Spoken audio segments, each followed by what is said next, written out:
Hello, hello, hello. This is Sahar and Rally, your AI whisperer, and welcome back to the AI Café Conversations. Yesterday, a Fortune 500 CEO told me something that stopped me cold. Sahar, when my board gives me critical feedback, I listen and adjust. But when AI tells me my strategy presentations need work, I want to throw my laptop out of the window. What's wrong with me? Actually, nothing is wrong with him. His brain is responding exactly as evolution designed it to. And that response could either unlock unprecedented executive growth or create a massive blind spot that cost him competitive advantage. Here is what most leaders don't realize.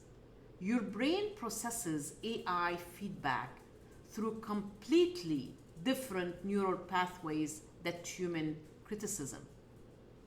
Understanding this difference isn't just understanding neuroscience, it's the key to whether you will harness AI as your most honest advisor or dismiss it as your most frustrating obstacle.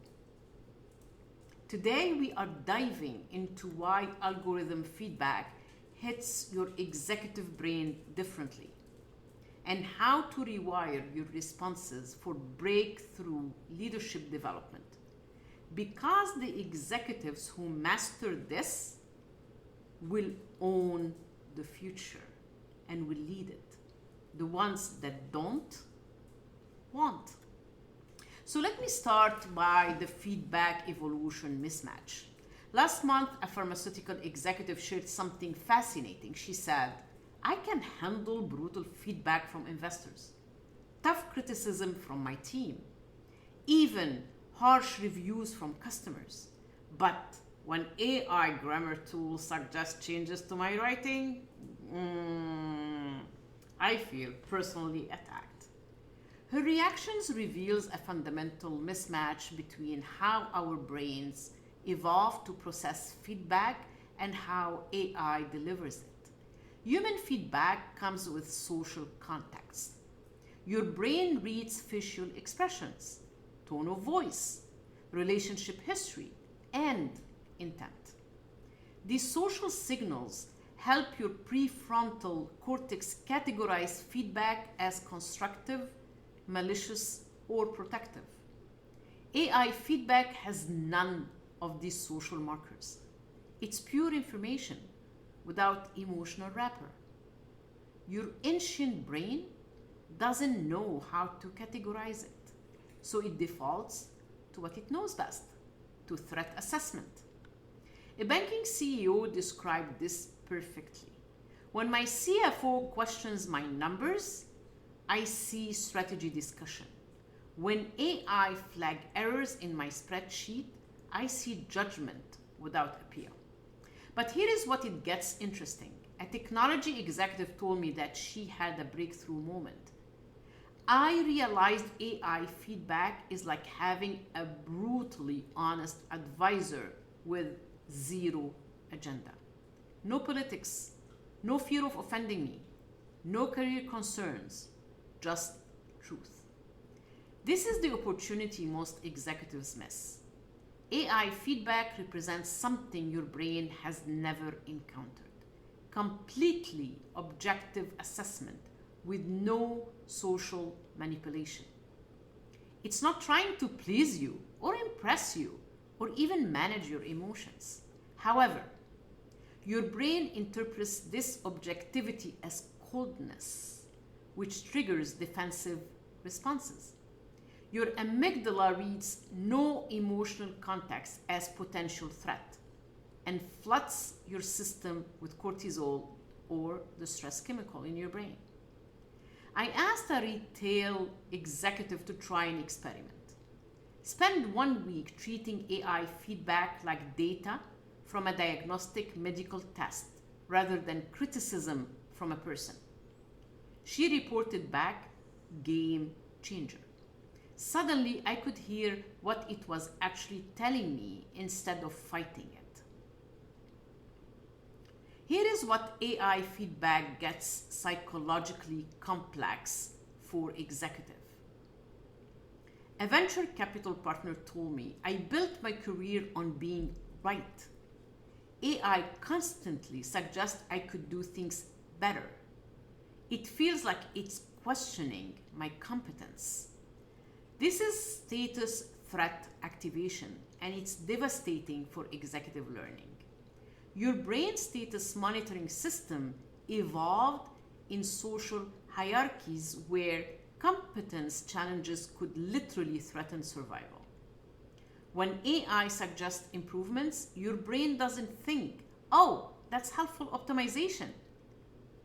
In contrary, it thinks competence under attack. The neuroscience is clear. Status threats activate the same brain regions as physical pain. That's why AI feedback often feels like criticism hurts, even when it's objectively helpful. Even it happened with me one day. I was using Claude and it reversed the table on me and started showing me what I was doing wrong. I got so offended that I actually wrote a complaint to Anthropic. That's how bad it got, okay? So a manufacturing CEO described the sensation when AI rewrites my emails, part of me feels diminished, like it's saying I can't communicate effectively. His brain was interpreting enhancement as replacement. But here is what forward-thinking executives are discovering. A financial services leader told me, I reframed AI feedback as having a world-class consultant available 24/7. Now, it feels like privilege and not critique. The key insight here is that your brain reactions to AI feedback reveals more about your relationship with learning than AI's actual value. Executives comfortable with continuous improvement adapt quickly. Those who see expertise as fixed struggle intensely. I worked with another executive who initially resisted AI writing assistance. After 6 months of practice, she said, AI feedback taught me more about clear communication than 20 years of human feedback. Humans were too polite to tell me my writing was unclear. This reveals AI feedback's hidden superpower.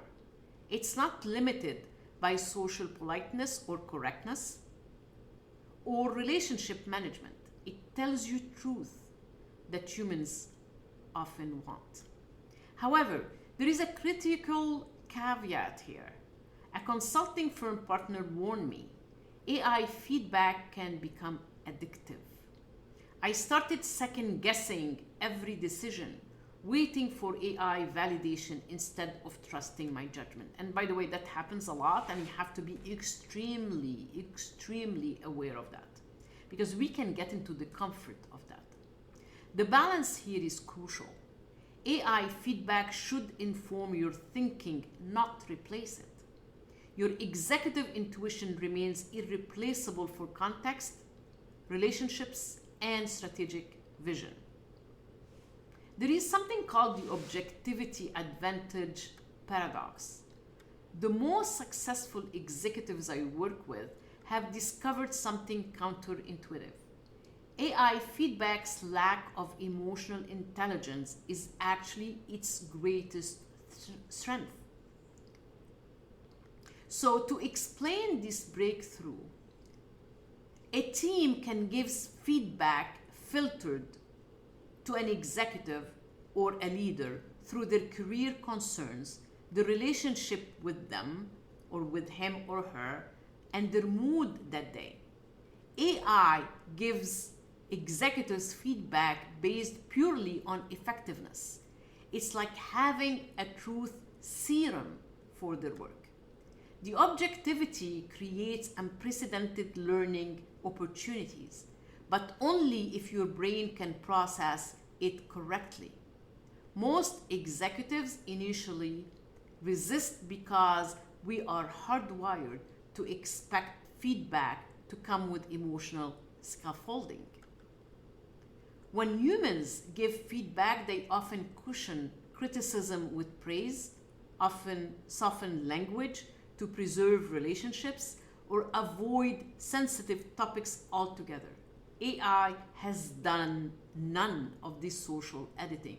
Remember, there is something called when you give feedback, do like a sandwich or do a kiss, slap, kiss, or SBI. We always try to soften the landing, right? Because we care about other people's feelings, and this is something that AI is basically missing, and that's why AI has done none of this social editing.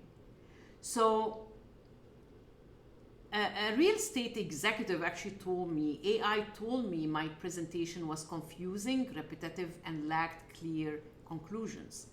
A human would have said, maybe consider tightening the focus. Both were right, but AI was more useful. However, this objectivity creates what I call the context gap. AI can identify what's ineffective, but can't explain why it matters in your specific situation. And it's easy to discover these limitations. AI, for example, can have a pitch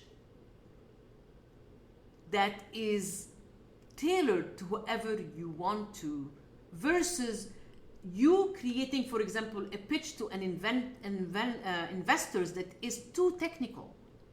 But AI cannot tell you that your investors, for example, specifically value deep scientific details. So you need actually both perspectives, yours and AI. This reveals the optimal approach. Use AI feedback for objective assessment, then apply your contextual intelligence to determine relevance and implementation. But here is where many executives make a critical error. They dismiss AI feedback when it conflicts with their assumptions instead of investigating why the disconnect exists. So someone told me, one of them told me, AI keeps flagging my leadership emails as too directive. They initially ignored it because their industry required clear comments. Then they realized that AI was detecting actually something else. The tone that they used was creating resistance even when their content was right. The investigation led to a communication breakthrough that improved team responses rate by 40%. This shows AI feedback unique value. It can detect patterns you are blind to because you are inside the system. Your brain filters your own performance through unconscious biases. AI doesn't have those filters. So how do we do integration protocol? So how do you train your executive brain to receive AI feedback productively? Here is a protocol I have developed through working with hundreds of leaders. Step number 1, reframe the source. Instead of AI is criticizing me, think I'm getting a free performance audit from an objective system. Your brain needs a new category for this type of input. For example, trying to reframe and report on what happens, I heard someone tell me suddenly AI feedback felt like data instead of judgment. I could analyze it without defending myself. Step number 2, separate detection from decision. AI excels at identifying patterns and gaps. You excel at understanding context and implications. Use AI for what it sees, not what it recommends. Step number 3, create feedback protocols. An AI technology CEO told me I designated specific times for AI feedback review. Instead of constant correction throughout the day, I batch process insights weekly. This prevents feedback overwhelm while ensuring nothing important gets missed. Step number 4, track correlation, not causation. AI can show you what's not working, but often can't explain why. Your job is connecting AI observation to business outcomes. AI can flag client presentations, for example, as low engagement indicators. And if you investigate that, you can discover, for example, that the data-heavy slides can lose audience attention. AI detected the symptom, but as a human being and a human brain, you can find the cause. Step number 5, maintain decision sovereignty. The biggest risk with AI feedback is not rejection, it's overdependence. Your executive judgment must remain primary. A venture capital executive warned, I started deferring to AI feedback so much that I lost confidence in my own instincts. I had to recalibrate to use AI input without becoming AI dependent. The goal isn't replacing your judgment with AIs, but informing your judgment with AI objectivity. Your brain brings context, relationships, strategic vision, and wisdom that AI cannot replicate. However, AI brings pattern detection, consistency analysis, and bias-free assessment that your brain can't match. The combination is powerful, but only when properly integrated. So what about the competitive advantage reality? Here is the truth. Most executives are not ready to hear your relationship with AI feedback will determine your competitive relevance in the next 5 years. Leaders who master AI feedback integration will have unprecedented self-awareness and improvement velocity. Those who remain defensive will be operating with increasingly outdated information about their own effectiveness. A financial services CEO put it bluntly, my competitors who embrace AI feedback are getting real-time performance optimization. I'm getting feedback quarterly from humans who are afraid to tell me hard truth. Who do you think will adapt faster? But there is a deeper opportunity here. AI feedback can help you develop skills that humans can teach because humans can detect them. It can help you identify micro patterns in your communication that are created or is creating unintended team dynamics. No human will ever notice these patterns because they are or they might be too subtle.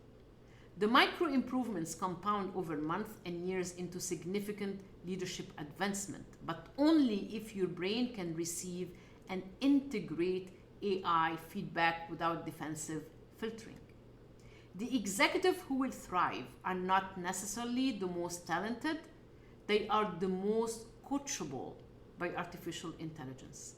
This requires rewiring neural responses that evolution designed for social feedback systems. Let me tell you this, the payoff is extraordinary. Imagine having a completely honest, highly analytical advisor available 24/7 with no agenda except improving your effectiveness. That's what AI feedback represents if your brain can access it. Your brain's resistance to AI feedback isn't personal failing. It's an evolution response to a novel situation. But resistance is optimal once you understand the neuroscience. The choice is yours at the end. Continue processing AI feedback through social threat detection systems or develop new neural pathways for objective performance optimization. The executives who made this shift, and I have seen it, will have access to unprecedented self-awareness and improvement velocity. Those who don't will be competing with outdated information about their own capabilities. Remember, AI feedback is not trying to replace your judgment. is trying to inform it. Your wisdom, context, and strategic vision remain irreplaceable. But they become more powerful when combined with objective, bias-free assessment. Next week, we are exploring the neuroscience of AI delegation, how executive brains learn to trust anonymous systems with high-stakes decision. Until then, experiment with AI feedback as data, not criticism. Your future leadership effectiveness may depend on it. This is Sahar, your AI whisperer, signing off from AI Café Conversations.